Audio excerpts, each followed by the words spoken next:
recording. By the way, I didn't get a notice from them that the other one was done, so I'll have to log in and check. I'm assuming it was. I just didn't get the notice. Cool. How you doing? How's it going over there? Good. How are you? Good. Things are good. Yeah, I mean, things are just, going good. I don't know. We've been having some nice days. Nothing too radical. But yeah, just, people have been positive. We actually just discovered something. This is kind of funny. We actually just discovered that you guys already had built in the ability to add custom fields and tags to deals and cases. Like the back end already supports this. Okay. Yeah. I don't know if you even realized this. Like Jeremy built it in already, or whoever did, probably Jeremy. And it's ready to go. It just needs some design, but it's like, it's going to relieve a lot of pressure if we can roll this out. It's just awesome. We were just very excited to see this, that it's going to take a lot less effort than we thought it was going to take. So this is custom labels, custom fields. Custom fields. Yeah. So like a lot of people right now use the background info in HighRise to put things like all sorts of stuff, stage, probability, the refer of the deal. And you and I have talked about, I've showed you like last week or 2 weeks ago, like some thoughts about doing custom stages, but like this would be so much more flexible and it's already built in and it would support so many other use cases versus just adding a custom stage. So we're pretty excited about this. It's still going to take some work, but it's a lot less work than we thought. And so it was just like, oh my God, you guys already built this. We just have to like design it and like screw some stuff in. But we were pretty pumped. I wonder what the backstory is around that. Like if we just built it because we sort of built it for everything and just hit it, or there was, I don't know. I'll ask Jeremy, but I'm sort of curious about that myself. Yeah. I just pinged him, and he's done a couple of other things in HighRise before too. There's other code in HighRise that isn't active that were experiments that he made, and that they were like he's mentioned like I put this in here, but we didn't have enough design resources to like really make it like a real thing, and it was just kind of a prototype. Yep. And so maybe that was just him just thinking like, hey, maybe we'll do this one day, and I'm just going to leave it like this. And if we ever get the nod that like, let's go forth and do it. So I don't know, maybe he just left it like that because it was like, because it doesn't, there's no hindrance on, how custom fields are today for users and companies or people in companies. Maybe it was just him thinking like, I'll just make it really flexible for the future. I don't know. Yeah, there's also some stuff like, for example, in Basecamp 3, every recording, a recording is anything basically in Basecamp 3. So a message, a document, a to-do item, a to-do list, chat line, like every recording can be assigned to somebody. So you could technically like assign a message to someone, but we only expose in the UI that you can assign to-dos to people, but it's all possible. So it's, it might be one of those things where we just built it in a certain way and then only expose it in certain ways. Because we only had UI for it in one area, but yeah, that's cool. Yeah. Hey, really quick, just so everyone knows, since we're doing Blab, we could take some questions. So if you want to ask a question, I think you do a /Q and then write your question, then it'll show up in our questions queue, and then we can answer that. So if anyone, I know there's only a few people watching right now, but if you want to ask questions, do a /Q, write your question, and then it'll show up for us. We can answer it that way. Yeah. Okay, sorry. How are things going there? How have you been doing? Good. Actually, today was pretty cool. I did a 2-hour in-person demo for the Art Institute of Chicago. So cool. The Art Institute of Chicago uses Basecamp. They use Classic, they use Basecamp 2, and they want to move over to, they're curious about moving over to Basecamp 3. And so I got an email from them, and they're local, of course, and they said, hey, would you mind giving us a show? I said, sure, come on by. So I think they brought about 6 people by, and it was a really cool demo today. So we spent 2 hours. They hadn't seen Basecamp 3 yet. I walked them through everything and walk through some scenarios for them, like how would they do this, how would they do that, and it's always awesome to go through it because, for one, you find some bugs. So like there's something busted that shouldn't have been. So that was good. I mean, it's fine, but now we know that. And then hearing how people want to use it versus what it can do and how they can use it, and then feeling really good when we show them something they didn't know they could do before. So like the automatic check-ins for them was like a revelation.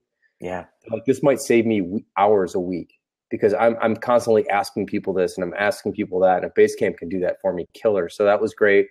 Being able to organize things into folders was huge for them. They actually don't use to-dos at all in the current Basecamp. So they basically just use like it's interesting. They use paper, the pen and paper themselves, or like spreadsheets or just nothing. So they don't really have a good process in place, and they're looking at like getting more sophisticated with process. So I showed them how to use to-dos. It was really interesting to hear like what they wanted to do, and then to figure out how to translate that into how to structure to-do lists and how to break work up and scope it down. And it was a really good session. Then they asked some stuff which stumped me, which was nice, and it was cool. But it was just fun. It's always fun. I just love getting in front of people and showing them our product. Like I just like to do that. And so I'm even wondering if like something that comes to mind is, could I do a weekly? It's only in Chicago. Of course, I could do this online too. Blab would be a great place to do it if I could screen share.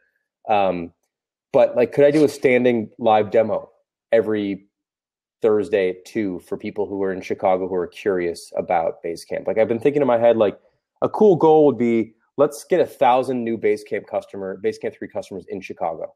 Like, could we do that? Or maybe it's just 100, whatever it is. Like, could we do that through the process of high touch demoing? Because I feel like if I show someone the product, they buy it.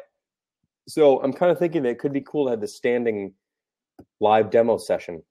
Yeah. And if one person shows up, one person shows up. If 40 people show up, 40 people show up. You know, I don't know, but it'd be kind of a fun thing to do. So how did this meeting today even kind of come about? Were you just looking at who in Chicago is running this, or did they reach out to you? They reached out to me and they said, "Hey, we are curious about Basecamp 3. We're Basecamp customers. Could you show us around?" I said, "Absolutely. Come on by the office, bring whoever you want, and let's set it up." So we threw out some dates and something worked out. And so it was the COO of the Art Institute, and he brought I think 4 or 5 people from their team, a variety of different people, someone from publishing, someone from just like exhibit management, and like a bunch of different people from different, I don't remember everyone's titles offhand right now, but it was a wide variety of people. It was really cool. So it just felt good. And it's fun to demo it. It's fun to see people's responses. I think of it a lot like, I think I may have talked about this before, but sometimes, you got to get out and show your material. So it's like a stand-up comedian will have a routine. And before they go on stage with HBO and do their HBO 1 hour special, they like tour the country and go in small clubs and try stuff out because they don't know what's going to hit and what's going to miss. And they develop stuff, and they say a joke that they thought was great that the audience doesn't respond to, or they said something that they didn't think was going to go over well and the audience loved it. You just don't always know. So it's cool to do these live demos because you can see people's responses, emotional responses. Like, I didn't know they'd be so pumped about that. Wow, I never thought about that, but they're really excited about that. So I saw some of that today in people's eyes, which was really cool. And then some of the stuff I was excited about, they just didn't think was a big deal. And that was just good to see too. So it was cool. Anyway, It got me thinking about like, this should be part of my job description. I should be on the hook to do these. I want to do these. And so, anyway. That makes a lot of sense. Chris Rock is a really great example of what you were just saying. Like he's got there's some anecdotes for Chris Rock in a few different books about him. Like he goes to these small clubs and he goes up there with a notebook and he just does jokes out of his notebook. And like, I'm sure the set is kind of choppy, but it's like, he just records this stuff because then he goes into like Madison Square Garden and he does the jokes that he was like recording in the notebook. Like this landed, this didn't land, this landed. It was really special. Sorry, go ahead. Well, no, Paul Graham, like he's got a great thing about just like doing things that don't scale. You've probably read this. It's phenomenal post by him, but it's like this. It's like we're constantly looking for these things that are like automated and it's good too. Like, I'm a lazy developer. I'm trying to find ways and trying to like make myself like more efficient and effective by like automating things. But when we do that, we like miss all these things, like these opportunities, like you're saying, like just if you don't scale doing sales like this, like, that doesn't matter because like there's so much benefit out of this thing. That's not just the one sale, like it doesn't, the per hour cost of you doing a demo for the artist, it doesn't make any sense. Right. Like for example, it was 2 hours today. Right. Yeah. And like they might sign up for the $20 version of Basecamp, but that wasn't the point. Exactly. That wasn't the point. Yeah. And that goes way over people's heads sometimes. Like they constantly are just thinking about, oh, this isn't worth my time. And like, that's often like not the right like equation or the right math. Like they don't, if you extrapolate out like a while, like there's a lot of value you get, you're saying, like from doing these demos, like learning what works, learning what hits with other people, like figuring out a pitch that you can, now put into the website and into the marketing materials. That's like so much more valuable than just those 2 hours of time you spend. That's a really great point. I mean, and yeah, the goal was not really even to sell. It was like they wanted a demo. They're in town. I love the place. The Art Institute's awesome. It'd be great to have them as a customer. They already are a customer. Yep. So like, yeah, why not? And it was just like, it was fun. So, and I did this with Know Your Company. When we launched Know Your Company, I did all the sales for the first few months, and then I hired Dan Kim to help me out with that. And then it was great though, like because you give a demo, you get to hear what people think. Some of them were in person, some of them were via Skype and whatever, but it's really a fun thing. I really like doing it, and you get a lot of insights. And so I really want to figure out a way where I could have this standing demo time. And if there's enough people in Chicago, it should be. There's third largest city in the country, like to have a steady stream of people showing up that aren't just like, what I don't want is, I don't necessarily want it to be existing customers who just want to hang out, because that's okay for another type of time. But I really would like this to be people who are genuinely curious about the product, who don't use it today, who really want to learn about it. Yeah. And so anyway, maybe I'll set something like that up. Yeah. Well, we got a couple questions. Should we pop one? Let's do it. Let's take the first one here. Pop this in. Man, I really love what Blab's doing here. This is really nice. Okay, so how do you test out experiments? Do you build it and expose it to some? We've talked a little bit about this in the past. I think you guys are a little bit different than us, so I'll just take our side, and then you can talk about what you guys do. We typically just test stuff internally and get it to the point where we're happy with it, and then roll it out to everybody. We do though sometimes do a stage rollout, like to a small percentage of our customer base, just to make sure that there's no major problems that we're missing. But it's not about like beta testing it with them. It's more like 10% get it, and then an hour later everyone gets it. So, something like that. So we'll do that occasionally. I think we actually may have that. I'm not sure, I'm not totally up to date on whether we're doing that all the time now or just sometimes. But primarily, we roll it out and we do it and get it right internally, and feel good about that before we roll it out to everybody. And the main reason why is because we don't want to invest all the time to get something right and then only give it to 10%.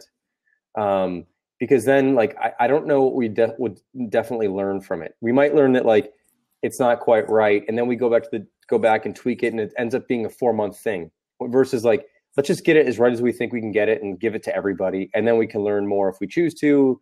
But I don't like the idea of, the reason I don't like is because if you release to some people, there's clearly going to be some issues with it, and it's very tempting then to say it's not ready for everybody else because these people don't like it. And then you get in that conversation versus feeling like we're confident enough to launch this to everybody. So that's our current take. Nathan, what do you guys do? Not that much different. So I'm very much I'm very much in the same camp, and like it's something that I've talked about a ton on here and other places. But like I'm obsessed with dog fooding our own software. Like I'm not making stuff. I'm hopefully making stuff that a lot of other people want to use, but I can't just do that. So like I'm obsessed with making something that our team is going to find valuable.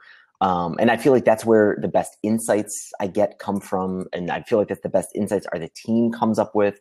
It's the best quality stuff that we put out. So we don't do a lot of like, let's put this out there. We don't do any of this. Let's put this stuff out there and see if people like it, and then we'll go with it. What we do though is very similar to you guys, like we have a beta environment in which we call it a beta environment, but it's just us. We're beta testing it. So we will create a new feature. Like we just, this group inbox thing is like really important to us. We've been using this group inbox feature on our own for weeks, a month and a half. Before anybody saw it. And so we were really happy with it. And that was it. Like we just made sure we were happy with it. It was getting the job done. We replaced our help desk with it. And it was just kicking ass, and we were ready to go. Then what we do is we try to figure out if we can only roll this out in small batches. And this is more for basically what you guys do. We just do it a little bit more kind of gradually, but like it's the same purpose. Like we're looking to see if we've missed anything, if we've missed any assumptions, if this breaks any workflows, and then we might tweak it. But like, so we have a system in this thing we've built. It's a neat admin system that we're planning on open sourcing called Bellhop. And it's basically just lets us do all sorts of different stuff, but it's an admin interface. And one of the features of Bellhop is it lets us turn on and off certain features. And so like with Group Inbox, we were able to kind of gradually roll it out to 10% of people, 20% of people, certain accounts we were able to add. And it was more like Jason said, it was less about like, oh, the feedback is going to tell us like to redo it. It was more like, let's just make sure everything is cool. We didn't like forget something. Cause like we just rolled out, I'm doing this right now with bulk email, and I'm gradually adding accounts to this new bulk email system. I use this bulk email system every day. I think it's awesome. I think people are really going to love this thing, but I just invited like 180 people today or something. And one person came back and was like, I can't let all my employees use this. I need permission control. And that was like, I didn't make that assumption before. That's interesting. It's not going to make me redo everything, but it was very interesting. I might have to add something to help a couple people like this out. So that's how we do experiments. It's more like not to redo everything, but to like just make sure everything is okay. Yep. Cool. Excuse me. Let's see. You want to take Benedict's question? Yeah, definitely. You want to roll with that one? Start with that one. How do you decide when to invest in deepening your understanding of the tools you use versus just getting something done and moving the product forward? Interesting. Deepening your understanding of the tools you use. I assume I assume he's kind of asking like, when do you explore like deep iterations of prototypes versus just getting a product out there and getting some momentum, maybe with getting features done, right? I think that's the question. Benedict, if you want to clarify in the comments over on the right, if we're kind of getting that right, because it's a good question. It's like, when do you follow the philosophy of like just ship early, ship quickly and ship often versus like features. More on the level of programming languages, features of frameworks. You get it? Maybe. Okay, maybe. Take a shot. I see. So, okay. I understand this more. Got it. Like you just get, you know how to use what you've got already, the tool set you've got. Like, should you jump into some other new thing that just came out and go deep to understand it? Yeah. And we have this, okay. So I can, like this is happening with us a little bit. Like Highrise was originally built right in like 2007. So, we have some legacy to us. There was definitely some older versions of things and older tools at our disposal. And I'm not, to be honest, like I'm a big fan of like, don't let the shiny things attract you, because it's like the stuff that we have available. Like, when I started Highrise a year and a half ago, like Prototype was still the JavaScript framework that we were using, with something called Scriptaculous, which was popular in like the early 2000s and 2005 and 2006. And it doesn't, no one even uses Prototype anymore. Basecamp uses jQuery. Everybody uses newer frameworks. Rails ships with jQuery, I think, out of the box. I didn't like jump in and just decide to throw it all away. It was like, no, there's some good documentation. We can still make new features with these old tools. So I'm very hesitant to throw away the old tools. But that being said, we do make experiments into some of the new stuff. Like right now we're moving everything off of Prototype and Scriptaculous and going with more jQuery and some more modern stuff. And it's hard to say. Like, I feel like the decision is more like, do we feel like we've given ourselves some slack? Like when I got here, there was a lot of features. There was a lot of people asking for stuff. So I wasn't going to just come in here and be like, let me throw away everything and start the frameworks all over. It was like, let me get a lot of momentum going. Let me make sure we're hitting, 3 solid features every 3 weeks. We're hearing some really solid things from customers. And then we've given ourselves some slack to like start, reinvesting in changing some of the framework. It's not, so I don't have a really good black and white answer, but it was like, let's make sure like the product team is shipping useful things like in regularity before we start like reinvesting, I think, in the back end and in the frameworks. That's, I guess, kind of how that decision went so far. Excuse me. Another way to the way I typically think about this is like there needs to be a mixture of just flat out curiosity on your own personal time, and then also, do you need to feel like your current tool set is at the limit?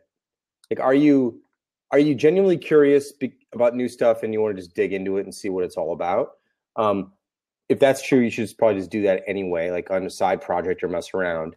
And then, but if there's also like a true limit to your existing tool set that you just like, it's not fast enough or whatever it is, don't manufacture it though, because you can always find something that's like, it's not quite as good as it should. But like, if you're really running into limits, then that's also a good time to consider.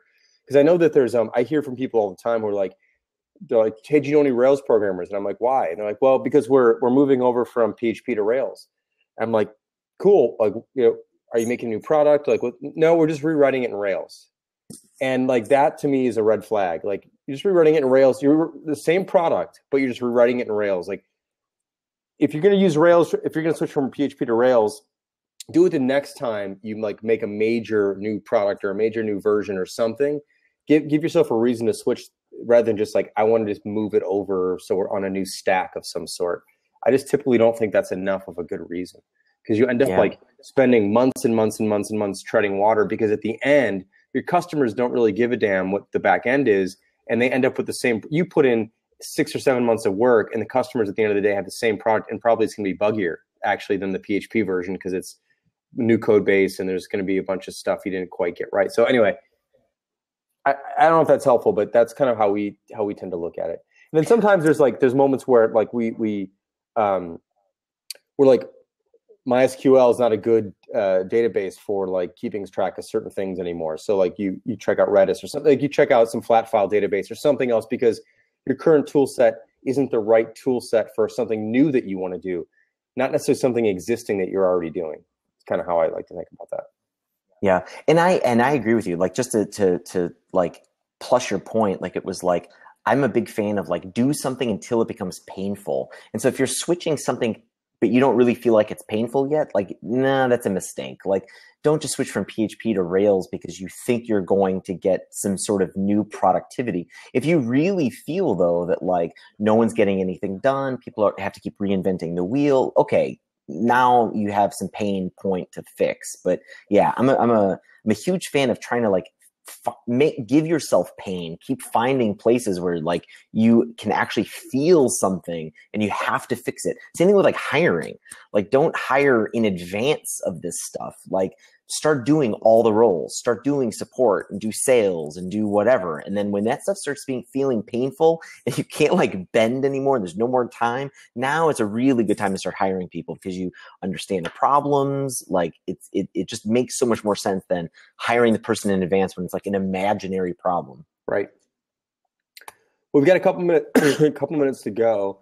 Does anyone have any other questions they would like to ask? We can probably take one more question here. If not, we could probably call it a night, actually.